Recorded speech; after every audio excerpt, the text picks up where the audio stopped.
सत साहिब सतगुरुदेव की जय। बंदी छोड़ कबीर साहिब जी की जय। बंदी छोड़ गरीबदास जी महाराज जी की जय। स्वामी राम देवानंद जी गुरु महाराज जी की जय हो।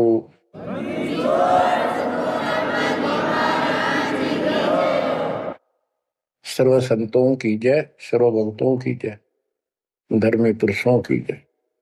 श्री काशी धाम की जय, श्री सुडानी धाम की जय, श्री क्रोथा धाम की जय, श्री बरवाड़ा धाम की जय। सत साहिब जय जय सतगुरु मेरे की जय जय सतगुरु मेरे की। सदा साहेबी सुख से बसियो अमरपुरी के डेरे की। जय जय सतगुरु मेरे की जय जय सतगुरु मेरे की। सदा साहेबी सुख से बसियो सत्यलोक के डेरे की।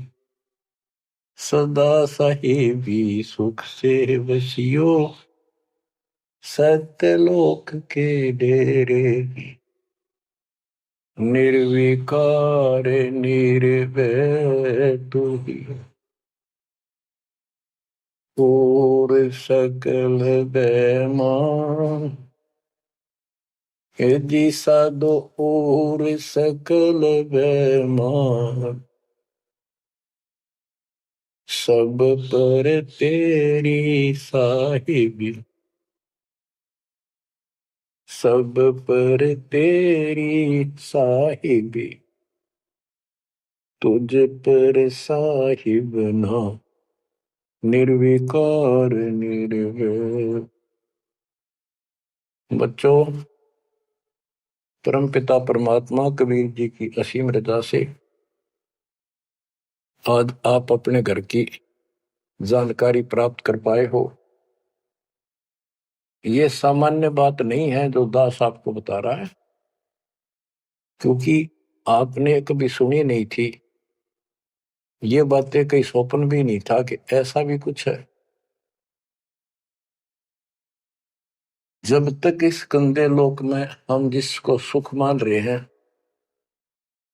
हम आखिरी दुख मानते हैं मृत्यु को, या फिर उस रोग को जो जानलेवा है। बस उसके बाद कितना कष्ट आ जाओ हम उसको दुख नहीं मानते, क्योंकि हम अभ्यस्त हो गए।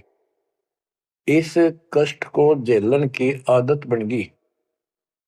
टांग कट जा, हाथ कट जा, टूट जा, फिर भी हम जीने की आशा करते। और बात भी सही है, वे क्यों तो जन्म हुआ था, फिर मृत्यु क्यों हो रही है। हम और सब कष्ट को स्वीकार करने के तैयार हैं, लेकिन मौत अच्छी ना लगती। हाँ, मौत को जब सरेंडर करते मौत के लिए, जब कति महादुखी हो जा, शरीर कति नष्ट हो न हो, कंडम हो जा, उठा जाना बैठा जा, सांस भी साबित ना हो। हम स्वयं जब मानते हैं ये भगवान इसका अच्छा तो मर जावा, वो तो है ही, मरना तो है ही, मरे भीगा, लेकिन मरने के बाद कौन सा सुख होगा। फिर कुत्ता बन गया, गधा बन के कीड़े पड़ गए, वहां कौन संभालेगा। तो ये अभी हमें ये ज्ञान था नहीं, ये ऐसी दुर्गति हो क्यों रही। आपको दास बार बार बताता है, मनुष्य जीवन उन्हीं को मिलता है जो बहुत ही पुण्यकर्मी होते हैं। पिछले जन्म उनके जबरदस्त होते हैं। ये अलग बात है, किसी के ज्यादा होते हैं अच्छे कर्म, किसी के कम होते हैं, पर बढ़िया कर्मों वाले ही मनुष्य जीवन प्राप्त करते हैं। और मनुष्य शरीर में उनको सुविधाएं भगवान देता है जो एक मानव को मिलती है। जिनके पास पैसे ज्यादा हैं वो ज्यादा बकवास करते हैं। कार ले ले, कोठी बन गई, और भी कोई 10-5 प्लाट खरीद ले, यानी भक्ति की तरफ नहीं जा सकते बाबा। या जो कतिय दुखी है, हैंड टू माउथ है, यानी समय पर रोटी ना मिलती, वो भगवान के लिए जागा कहाँ? उसको सारा दिन रोजगार की समस्या समस्या पर समस्या रहती है। तो कहने का भाव ये है कि जब तक हम थोड़े बहुत सुखी नजर आते हैं, जिस गंदे सुख को सुख मान रहे, तब तक हमें भगवान की कभी जरूरत नहीं। ये ज्ञान हो या फिर कष्ट आना शुरू होता जब भगवान याद आता है, उसके लिए परमात्मा कहते हैं कबीर साहब, कबीर दुख में सुमन सब करें, सुख में करे न कोई, और जय सुख में सुमन कर ले तो दुख का एक हुआ। कबीर सुख में सुमन किया नहीं, दुख में करते याद, कहे कबीरता दास की कौन सुने फरियाद। सुख में तो करा नहीं, जब कैर टूटने लग गया चारों तरफ से, कैंसर डिक्लेयर होगी, सांस साबित नहीं आंदा, कई कर्म मीनता फिर भी नहीं मानते कि नाम ले लो और भक्ति कर लो, गला ना देखी जाएगी। उनके इतने कर्म कमजोर होते हैं, संस्कार माड़े होते हैं, खराब होते हैं। थोड़े बहुत कष्ट होकर भी यदि परमात्मा की तरफ लग पड़े, चल पड़े, उसका नाम ले ले, तो भी सहारा देना शुरू कर देता था। बड़ा दयालु है। अब भक्ति से सब दूर हो चुके हैं, और जो करते हैं वो पिछले संस्कारी हैं, उनको रास्ता ठीक नहीं मिलता, वो शास्त्र विधि त्याग कर मनमाना आचरण करने पर लगे हुए हैं। कोई बेचारे पहाड़ों पर जाते हैं, कोई तीर्थों पर जाते हैं, कोई पर भी लेने जाते हैं, कोई मंदिर में, कोई मस्जिद में, और कोई मंडी बना रखी वहां मत्था टेकने जाते हैं। यानी उनको चाह भगवान की है पर रास्ता ठीक नहीं। अब जैसा आपने प्रसंग सुना कि पांडव यज्ञ अश्वमेध में एक का पाया साध, गरीब गोरख से ज्ञानी गणे, सुखदेव जति जहान, सीता सी बहु भारिया, बहुत पत्नियां मिल जाएंगी सीता जैसी, अपने धर्म कर्म पे साफ सुथरी रहने वाली। संत दूर स्थान, कहते हैं पांडव यज्ञ अश्वमेध में एक का पाया साध, 33 करोड़ जहां थे देवता, 88,000 ऋषि, 12 करोड़ ब्राह्मण, 9,84 शब्द, उनमें एक का संत मिला, वाल्मीकि सुदर्शन जी। उसका कारण क्या था? उनकी साधना शास्त्र वेद है, गीता विरुद्ध है। तो बच्चों, शास्त्र विरुद्ध साधना करने से साधक को कोई लाभ नहीं होता। गीता अध्याय 16 श्लोक 23 में स्पष्ट किया है कि जो शास्त्र विधि को त्याग कर अपनी इच्छा से मनमाना आचरण करते हैं, लोक वेद के आधार से साधना करते हैं, उनको न तो सुख होगा और न उनकी गति होगी, यानी मोक्ष, और न ही उनका कोई कार्य सिद्ध होगा, सिद्धि प्राप्त होगी। इन तीन वस्तुओं के लिए, तीन पदार्थ के लिए हम भक्ति करते हैं। घर में सुख हो, शरीर में सुख हो, कार्य सिद्ध हो, ऐसी भक्ति करें कि जिसे सिद्धि प्राप्त हो, जिसके सहारे हम ऊपर जावें। जैसे सुखदेव के पास एक आकाश में उड़ जाने की सिद्धि थी, और हमारे परमात्मा कहते हैं जो हम भक्ति दे रहे, इसमें 24 सिद्धि आ जाएंगी। इन 24 की 24 को भी कहीं यूज नहीं करना, उसका प्रयोग नहीं करना। ये उनमें एक सिद्धि आकाश से उड़ जाने की भी होगी। एक सिद्धि आकाश से उड़ जाई, एक सिद्धि जल पैर न लाई, एक सिद्धि कुछ खावे न पीवे, एक सिद्धि जो बहुत जीवे। ये कई कई दिन नहीं खाते पीते, तो वो एक सिद्धि होती है। गरीबदास जी कहते 24 को ना मन चावे, सो हंसा सतलोक सदावे। तो कहने का भाव ये है कि ये सब शास्त्र विरुद्ध साधना करने वाले हैं, और अमीन ने जबरदस्त महात्मा मानना थे। ये ऊपर का दिखावा ऐसा गजब का करते हैं, सामान्य व्यक्ति को क्या पता। आपको भी पता नहीं था इस ज्ञान के सुनने से पहले, ये साधु हमने भगवान दिखाई देते और माथा टेका थे, इन्हें प्रणाम किया करते, इनको खूब दान भी देते थे। ये पता चला ये तो जड़े डोहा थे। गरीब डिम्ब करे डूंगर चढ़े, अंतर जीनी जूल, जग जाने ये बंदगी करे, ये वो वसूल वजूल। ऊंचे से स्थान पर बैठते हैं ताकि दूर तो दिखे कि महात्मा तपस्या कर रहे हैं,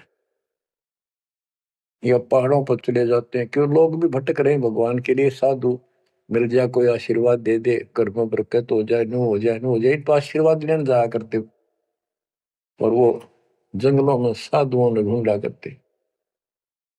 तो वो छोटा मोटा आशीर्वाद दे भी देंगे, थोड़ी बहुत राहत मिल भी गई तो मोक्ष तैनो का नो रह गया। गरीब डंब करे डूंगर चढ़े, अंतर जीवनी झूल, जग जाने बंदगी करे, भक्ति करे, ये वो असूल वो। बच्चों, आपको बताया है जो दास एक भी शब्द बोलता है ये अपनी तरफ से नहीं, ये गॉड गिवन है। और परमात्मा ने किसको दिया? अपनी प्यारी आत्मा संत गरीबदास जी को दिया। उनके द्वारा अमर ज्ञान लिखवाया गया है, वो आपको सुना रहा है दास। रग यजु है श्याम अथर्व, ये चारों वेद चतुभंगी रे, सूक्ष्म वेद बाचे साहिब का, सोहंसा सतसंगी रे। जो परमात्मा का सूक्ष्म वेद पढ़ता है वो सत्संगी है। चारों वेद ऋग यजु साम अथर्व, ये चारों भ्रमित ज्ञान युक्त है, इनसे जीव को कोई लाभ नहीं होना, मोक्ष नहीं हो सकता। तो दास आपको ये सूक्ष्म वेद सुना रहा है। अब कुछ वाणी सुनाऊंगा। ये माया का ग्रंथ है। एक बाल्मीकि नीचे कुल साधु, जिन संघ पंचायन पूरे न दू। एक बाल्मीकि जाति का, जिसको तुम नीचे को मानते थे, वो था साधु, जिसने वो पंचायन शंख बजा दिया। और गिनो माया के पुता, ब्रह्म जोगनी सब ही टूटा। ये बाकी ये माया के पुजारी, इनके पास यथार्थ भक्ति नहीं थी।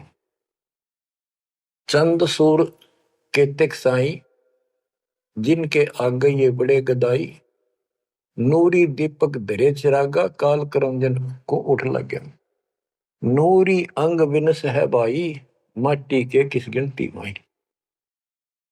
कि ये ब्रह्मा विष्णु महेश्वर का नूरी शरीर है, हल्का सा नूर का। इन देवताओं का नूरी शरीर है, ये नकली नूर है, असली नूरी शरीर सतलोक में है।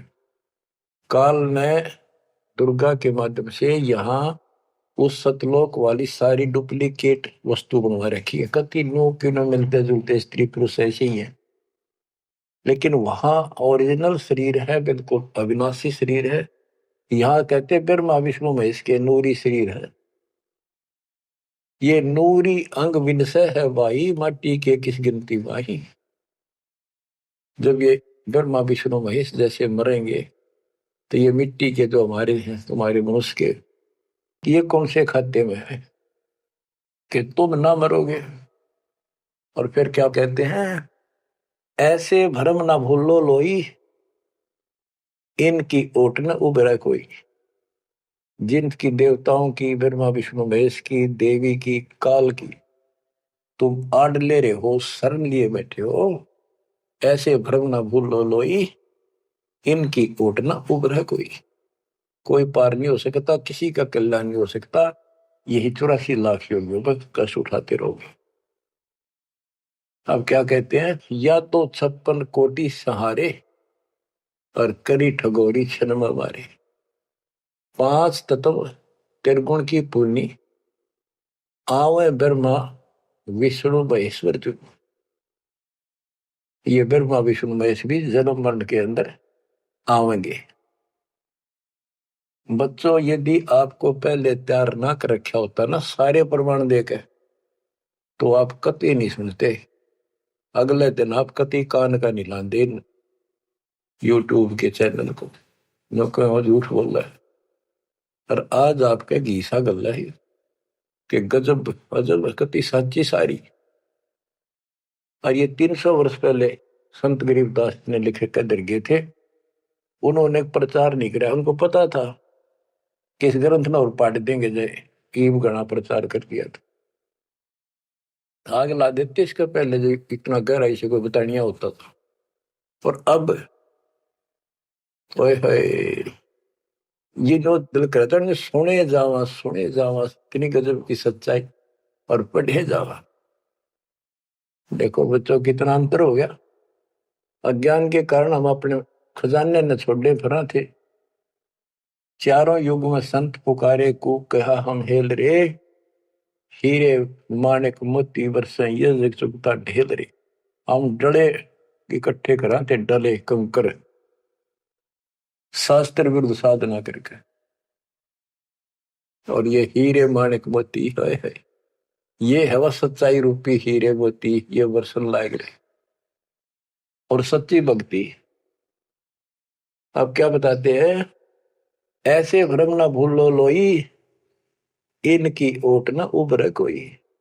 यादो 56 कोटि सहारे, करी ठगोरी छन में मारे। अब सुनो, यादो 56 कोटि सहारे, करी ठगोरी छन में मारे। 5 तत्व त्रिगुण की पुनी, आए ब्रह्मा विष्णु महेश्वर जूनी। देखो काल का जाल कितना भयंकर है। गरीब दुर्वासा को पेता समझन आई नीचे, 56 करोड़िया दो कटे, मची रुद्र की कीचे। गरीबदास जी कहते दुर्वासा तपस्या कर कर परमाणु बम बन गया, सिद्धियां भर गई, वचन की शक्ति आ गई। यादों के अंदर एक अभिमान हो गया था कि हमारे साथ श्री कृष्ण जी हैं। इसने चाणूर मार दिया, कंस मार दिया, जरासिंह मार दिया, काल्यवन मार दिया और केसी मार दिया। तो इस प्रकार ये नो सोच बैठे थे कृष्ण तो ऊपर कोई नहीं और थारा कोई कुछ नहीं बिगाड़ सकता। जब उनको ये पता चला यादों को, दुर्वासा जी श्री कृष्ण जी के आध्यात्मिक गुरु भी थे और वो द्वारका की बनी में बैठ के जाके, बनी होती है गांव के चारों तरफ, शहर के चारों तरफ पर जंगल होता था, अच्छे सुंदर वृक्ष होते थे, बहुत बड़े बड़े पीपल वृक्ष, नीम, सब गांव के चारों तरफ। इतने पहले समझदार व्यक्ति होते थे और चारों तरफ गांव के नीम, पीपल और बड़, 3 तो हमने देखे खूब चारों तरफ होते थे। उनसे ऑक्सीजन गांव में जाती थी, किधर की हवा चलो सारी ऑक्सीजन जाती थी। तो उसका एरिया कम से कम आधा किलोमीटर का होता और पूरे गांव के चारों तरफ होती थी। उसको बनी बोलते थे। उसमें छोटे मोटे बोझले भी होते थे जिनकी 8 मत प्रेस उड़ जाया करते थे लोग, साथ में तालाब होते थे। तो क्या बताते हैं कि बनी में बैठ गया दुर्वासा जी आके, और द्वारका के अंदर ये बात फैल गई कि दुर्वासा जी बड़े पहुंचे हुए संत ऋषि हैं, भूत भविष्य वर्तमान की तीनों काल की जानते हैं। तो जवान जवान बच्चे थे जिसमें श्री कृष्ण का पुत्र प्रद्युम्न भी था। उनके मन में यह आई भाई दुर्वासा की परीक्षा लेते हैं, देखते हैं कैसा भूत भविष्य की जानता है। उन्होंने स्कीम बनाई, एक लड़के का पेट पे लोहे की कढ़ाई बांध दी छोटी सी और गुजरियां वाले लड़कियां वाले कपड़े पड़ा दिए, मुंह पर घूंघट डाल लिया करते पहले, पूरा स्वांग कर दिया लड़की का, ले गए गर्भवती लड़की का। 5-7 और थे बच्चे, बच्चे तो क्या थे, अच्छे शादी हो रही थी उसकी प्रद्युम्न की भी। तो वहां बच्चे भी हो रहा था उसके अनिरुद्ध जैसे। दुर्वासा जी से जाकर उन्होंने कहा, हे महाराज, आप तीनों काल की जानते हो, त्रिकालदर्शी हो। ये व्यक्ति है, ये इसकी पत्नी है। इनके 10-12 वर्ष में भगवान ने दया करी है, इसका आश्रय ही है। और ये उतावले हो रहे हैं, ये पूछ लो भाई बेटा होगा कि बेटी। दुर्वासा ने देखा दिव्य दृष्टि था,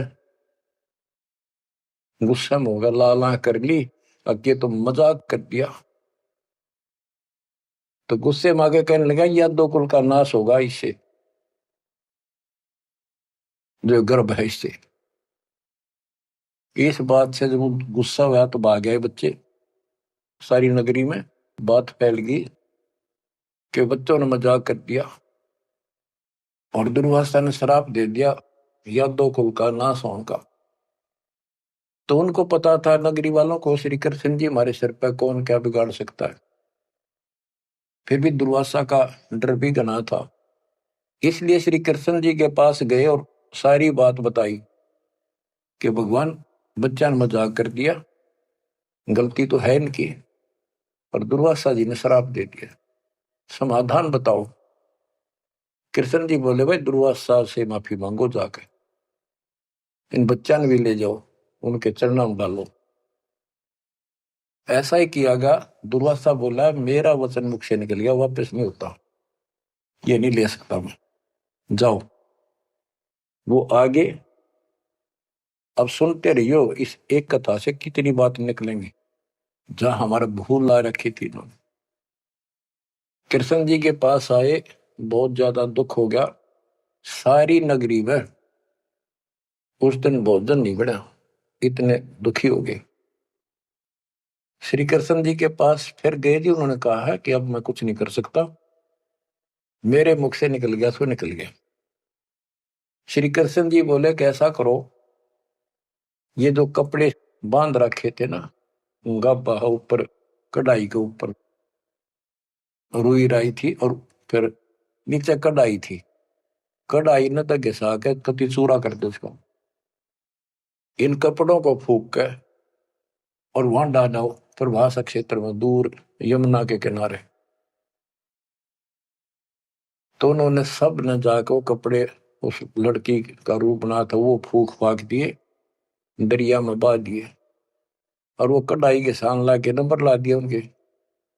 सारा दिन लगे रहे, पत्थर पे घिसाएंगे, वो पूरा वहीं पडारा किनारे बजाता रहा। एक कड़ा किसी को दे दिया, भैया तेरी ड्यूटी कई दिन में घिसा, कड़े जो पकड़न के होते हैं ना कढ़ाई के, वो और तो घिसा दिया। वो एक कड़ा उस आलसी पर घिसा को नहीं, थोड़ा बहुत घिसा, वो बहुत सारा रह गया, उसने लोगों ने फेंक दिया।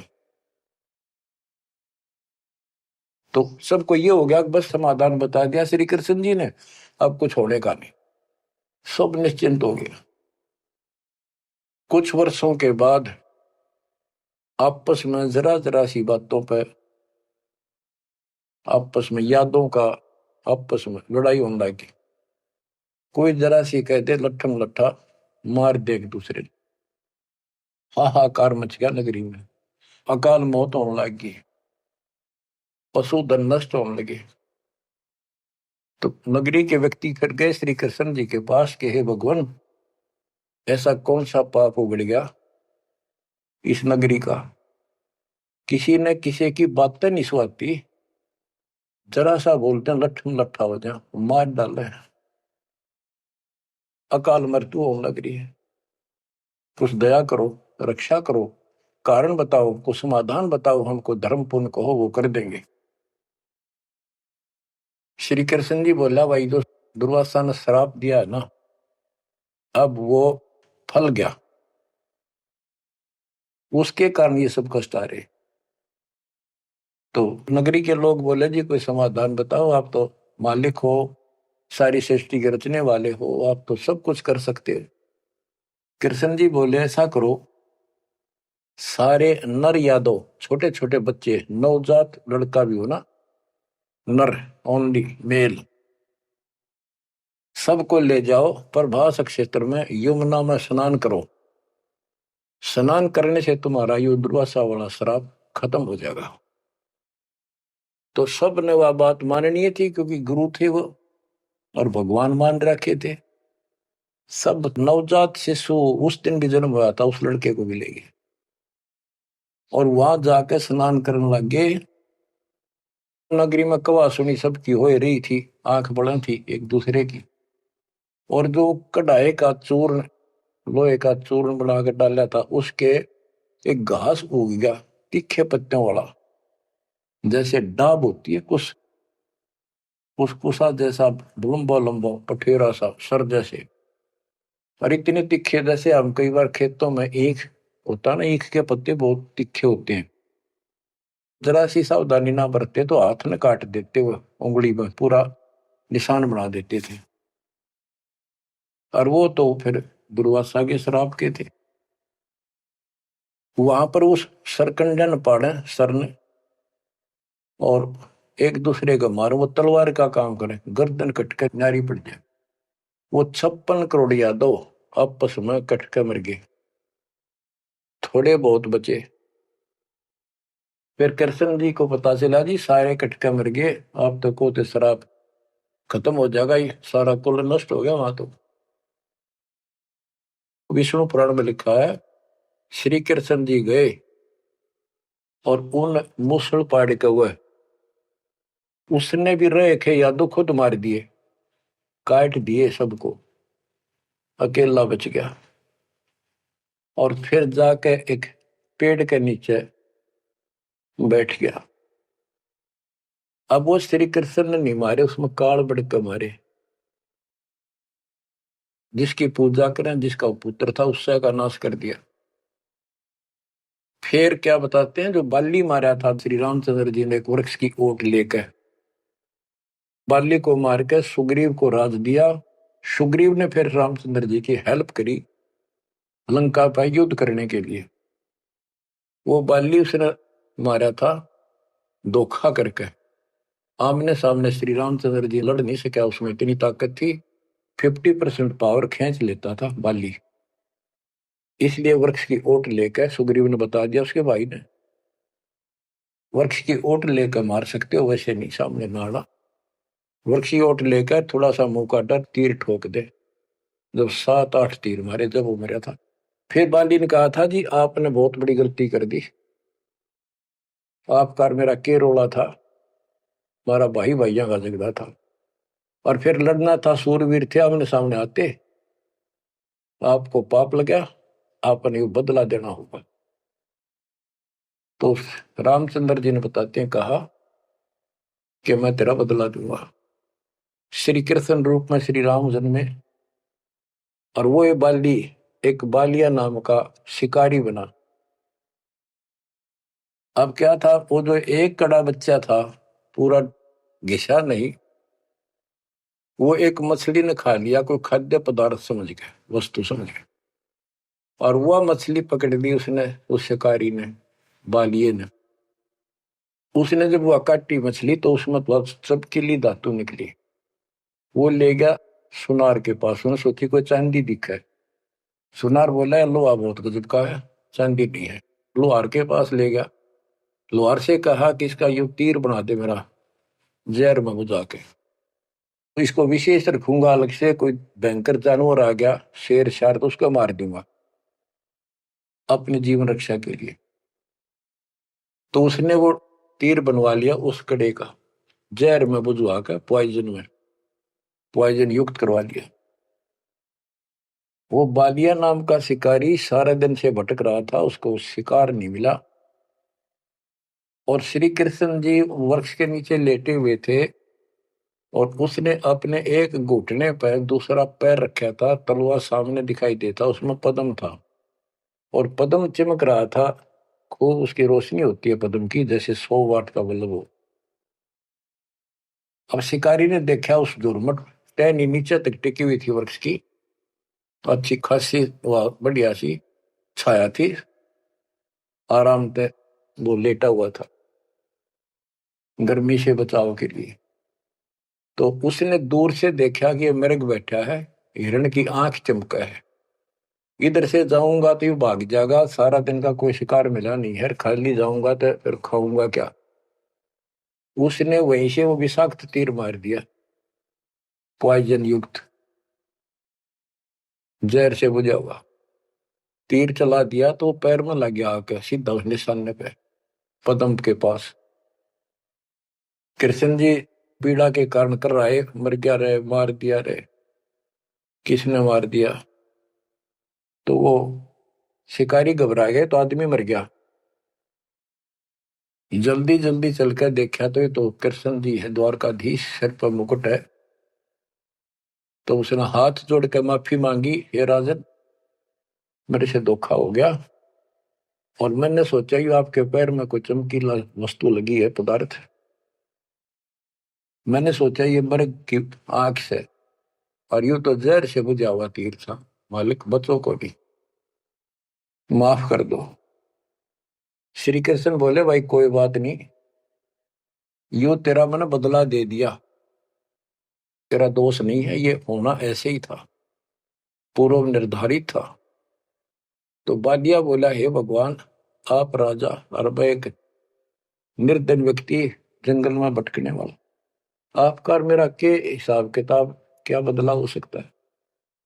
तब श्री कृष्ण जी कहते, भाई तू बाली था, बड़ा बलवान था, सुग्रीव का भाई था, और मैं रामचंद्र रूप में अपनी पत्नी की खोज में भटक रहा था, और तेने अपने भाई को दुखी कर रखा था। उसने मेरे से वायदा किया, सुग्रीव ने, तेरी मदद कर दूंगा, मेरे भाई तो मेरा राज दिला दे। तने सीधे हाथों दिया नहीं तो युद्ध करना पड़ा, वृक्ष की ओट लेकर मैंने तू मारा, वैसे नहीं मार सकता था, वो मेरे से गलती बनी थी, धोखे से मारा तेरे। आज तूने भी मुझे धोखे से मार दिया, मैंने अपना बदला दे दिया, अब तू जा, और हो सके तो पांडवों को बता दे जाके, मेरे रिश्तेदारों को, कि ऐसे ऐसे हो गया, सारा यादव को लड़का मर गया, श्री कृष्ण भी अंतिम सांस गिराए।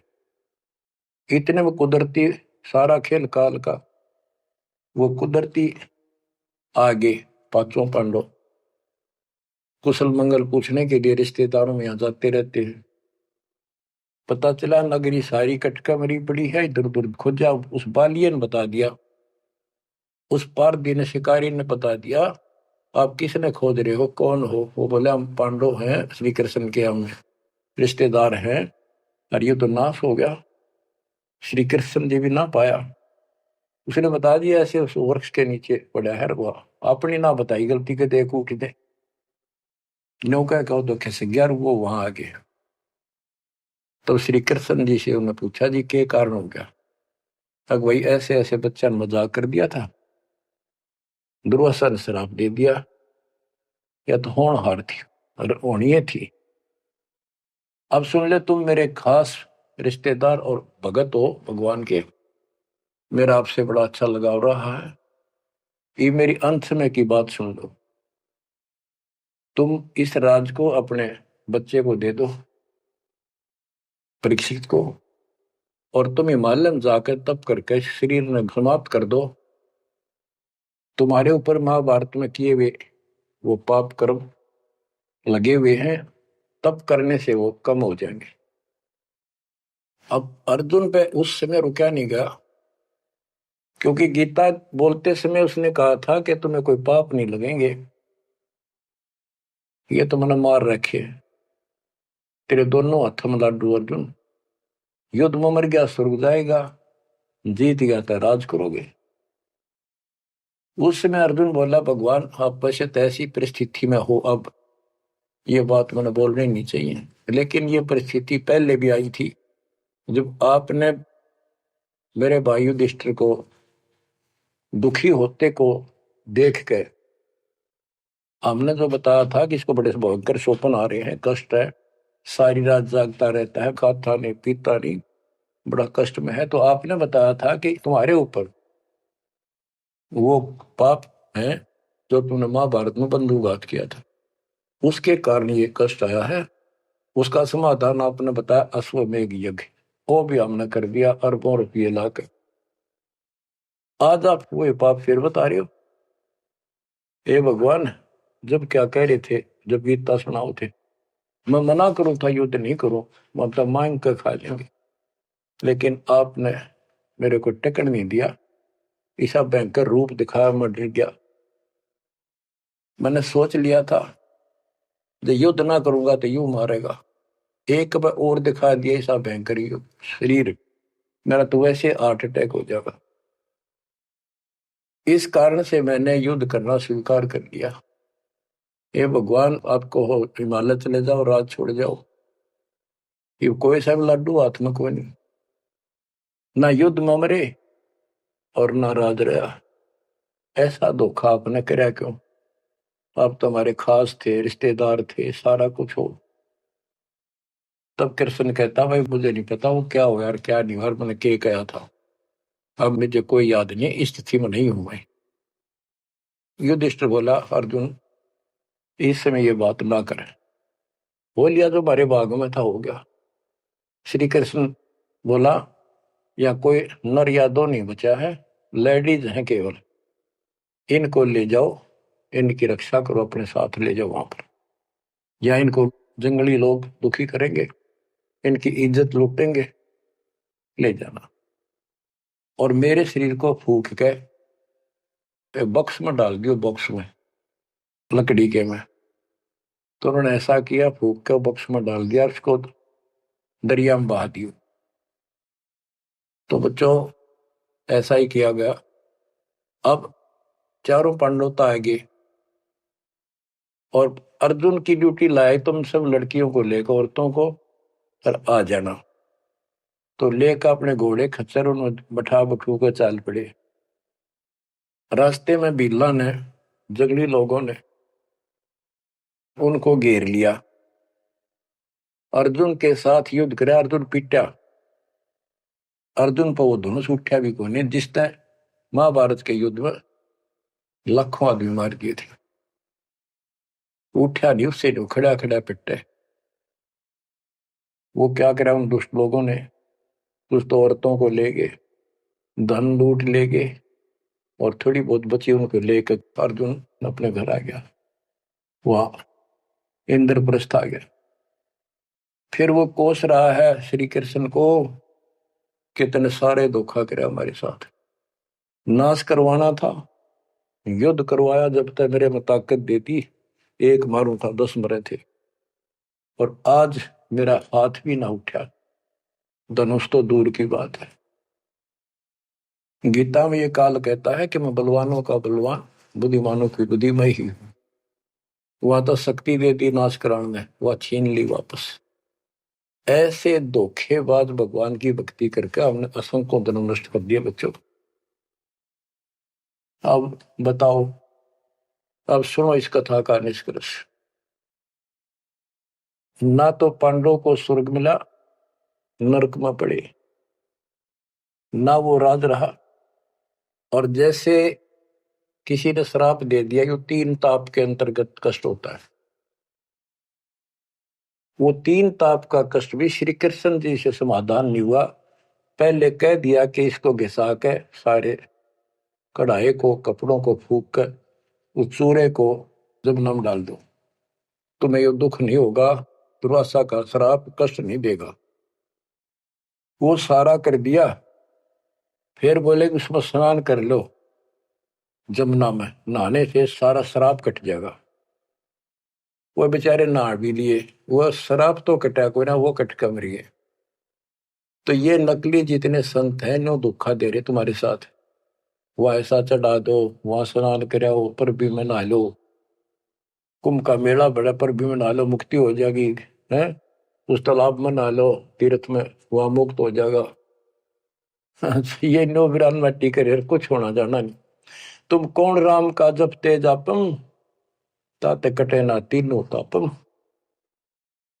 अब क्या बताते हैं, ऐसे भरम न भूलो लोई, इनकी ओट न उभरे कोई, या 256 कोटि सहारे, करी ठगोरी छन मोरे, 5 तत्व त्रिगुण की पुनी, आए ब्रह्मा विष्णु महेश्वर जोनी। अष्ट सिद्धि नौ निधि मन के पोए, जा पर ब्रह्मा विष्णु महेश्वर रोए। नौ अवतार पार ना पाए, ब्रह्म जोगिनी सब डकाए। कृष्ण विष्णु कन्वा भगवाना, ब्रह्म जोगिनी संग खिलाना। 14 लोक रसातल कूटे, कोई गुरुमुख साधु बिरले छूटे। के कोई गुरुमुख साधु पूर्ण संत का उपदेशी भगतमती केवल इनका बचाव हुआ। यम किंकर के धाम नरेशा, सर दर्शन के बंधे केसा। विष्णुपुरी लूटी विधि भारी, जा चंदा बदनी कामनी नारी। भोग विलास करें वहां प्राणी, बोर पड़े हैं चारों खानी। कहते ऊपर के लोकों में ये सारी बकवाद करे, क्योंकि वो स्वर्ग होटल हो तो वो बकवाद है, और वो है क्या, अपनी जेब कटवा के पुण्य खत्म करके फिर पृथ्वी पा के धक्के खावे कुत्ता बने गधा बने। भोग विलास करें वहां प्राणी, बोर पड़े हैं चारों खानी। शिव पर लूटे कूटे बहु भांति, ये जम किम कर तोड़ते हैं छाती। बच्चों, स्वर्ग बैकुंठ मठ सब लूटे, बिस्त बीज थे सो नहीं छूटे। ब्रह्मंड 2100 आग लगी है, या कर्तबाजी सब ठगी है। बच्चों, बहुत अच्छी किस्मत आपकी, आपको ये अमर ग्रंथ, अमर ज्ञान और सत्य कथा सुनने को प्राप्त हो रही है।